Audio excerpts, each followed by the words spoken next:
तो फाइनली आप सभी का फिर से एक नए और बहुत ही इन्फॉर्मेटिव वीडियो पर मैं स्वागत करता हूं।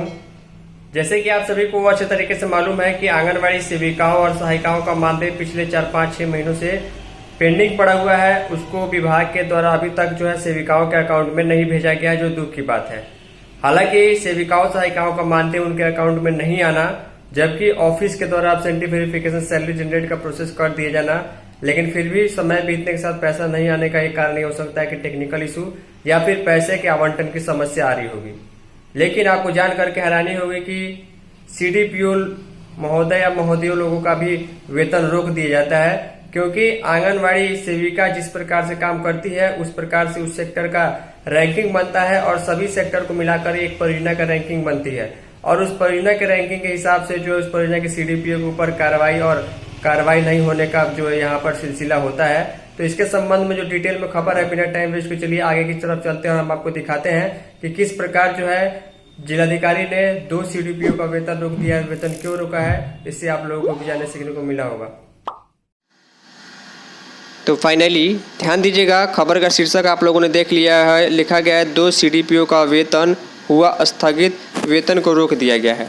आप सभी को अच्छे तरीके से मालूम है कि हम सभी सेविकाओं सहायिकाओं का जो मानदेय है वो किसी न किसी कारण से रुका है, चाहे वो पैसे की समस्या हो या टेक्निकल इशू हो। डिपार्टमेंट जो भी कहे वो अलग बात है, लेकिन डिपार्टमेंट इस पर कुछ नहीं बोल रहा है कि मानदेय कब तक आएगा और क्यों रुका हुआ है।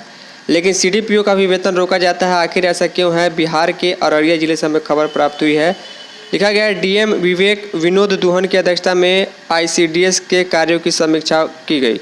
बैठक में डीपीओ अररिया द्वारा आईसीडीएस अंतर्गत संचालित सभी योजनाएं जैसे कि पोषण अभियान, पीएमएमवीवाई, एमकेयूवाई, आंगन ऐप के माध्यम से केंद्र का निरीक्षण आदि के संबंध में डीएम महोदय को अवगत कराया गया और एक रिपोर्ट सौंपी गई, कहाँ किस प्रकार की स्थिति है।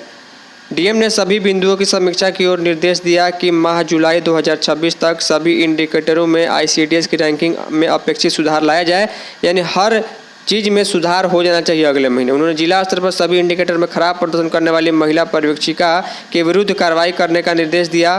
पोषण ट्रैकर के इंडिकेटर में संतोषजनक प्रगति नहीं रहने के कारण सीडीपीओ अररिया एवं फारबिसगंज का वेतन अगले आदेश तक अवरुद्ध रखने का निर्देश दिया गया है। लापरवाही बरतने वाली सेविका सहायिका के विरुद्ध कार्रवाई करने के लिए निर्देश दिया गया है।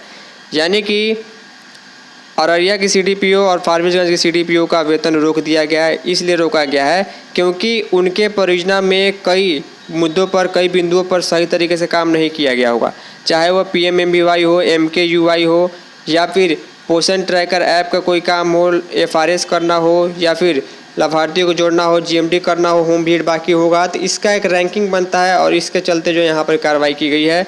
तो ये आज की छोटी सी खबर थी। उम्मीद करूंगा कि आप लोग अच्छे से काम कीजिएगा। आपके काम के हिसाब से एलएस और सीडीपीओ का भी काम आगे चलता है। इस वीडियो में इतना ही। धन्यवाद।